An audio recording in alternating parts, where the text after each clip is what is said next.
गुजरात के मुख्यमंत्री नरेंद्र मोदी ने एक बार फिर से कांग्रेस की केंद्र सरकार और प्रधानमंत्री पर सीधा हमला बोला है।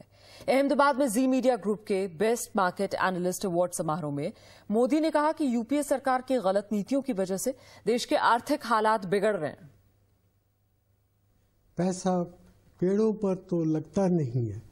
पैसे खेत में भी उगते हैं, पैसे कारखाने में भी उगते हैं, पैसे मजदूर के पसीने से भी उग सकते हैं।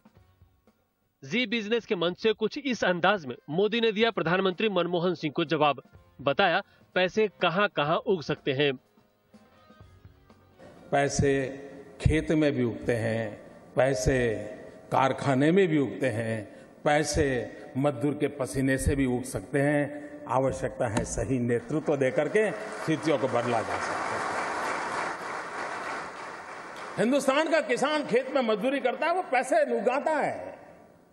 एक मजदूर फैक्ट्री में मेहनत करता है, वो पैसे उगाता है।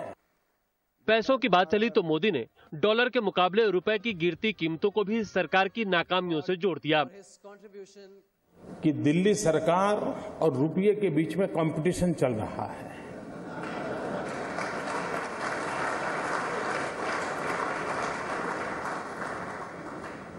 किसकी आबरू तेजी से गिरती चली जा रही है, कौन आगे जाएगा, इसकी कंपटीशन चल रही है। मोदी यही नहीं रुके।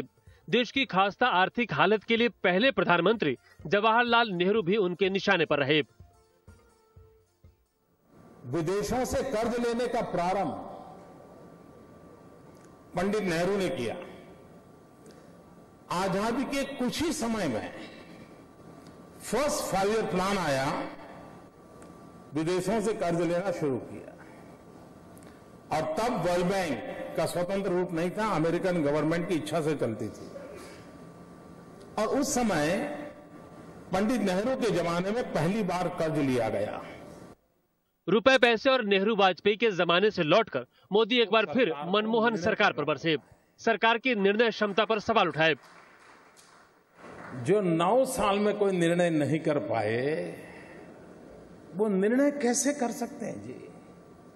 तो आप मान के चलिए कि मजबूरन स्थितियां जहां जाएगी जाएगी, कोई ले जाने वाला नहीं है, कोई दिशा तय करने वाला नहीं है। ऐसा पहली बार नहीं है जब मोदी ने कांग्रेस की केंद्र सरकारों पर हमला बोला है। चुनाव जैसे जैसे नजदीक आ रहे हैं, कांग्रेस उन्हें धर्मनिरपेक्षता के मसले पर घेरना चाहती है, जबकि मोदी देश और यहाँ के आम जनों के मुद्दे उठाकर उसे कटघरे में खड़े रखना चाहते हैं। भार्गव परीख, जी मीडिया, अहमदाबाद।